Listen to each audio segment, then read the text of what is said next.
Welcome back. The fight to end the bloodshed in Syria has more than 60 nations meeting in Tunisia this weekend, calling for President Bashar al-Assad to end the violence immediately and to allow humanitarian aid into that country. But a similar uprising is happening in the Sudan, where President Omar Hassan al-Bashir is accused of killing thousands in the hopes of crushing a rebel movement there. The Sudanese government has barred all aid workers and journalists from the area, where people are starving in huge numbers. So here with more on the turmoil in the Sudan is Randy Butler. He's the CEO and president of the Institute for Sustainable Peace. Randy, good morning. Good morning. So all of our focus seems like it's on Syria, but the problems in the Sudan don't make headlines. Why is that?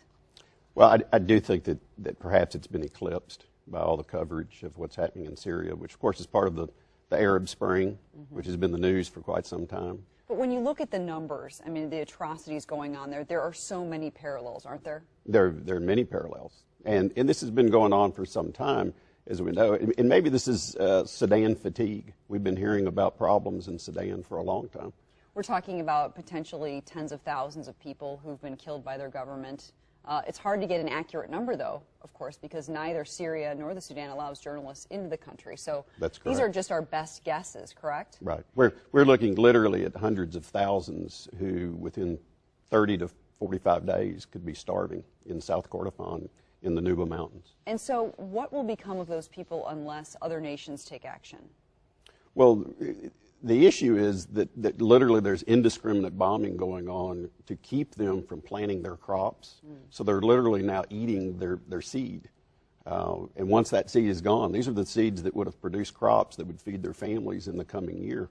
And now they're having to eat that because they have no recourse. And as we mentioned in our earlier newscast, Secretary Clinton talking about Syria again today, but we have not really heard our government address this particular issue. Do you foresee this coming to the forefront?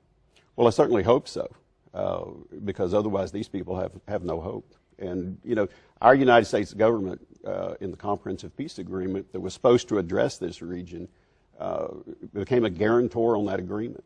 We still have a moral obligation to these people. And how many lives are at stake here? What are we talking about in the Sudan? In South Kordofan and the Nuba Mountains, literally hundreds of thousands who have been forced into the mountains. Let's talk a little bit about your organization, the ISP, and what it does. Right. Our organization has been working for years with Sudanese leaders. We equip and mobilize a network of leaders from across all of the divisions to come together for peace building. And what do you think needs to happen next? What's the next step? The most immediate thing is, of course, to intervene in the humanitarian crisis. Safe corridors have to be created so that humanitarian aid can be brought to these people.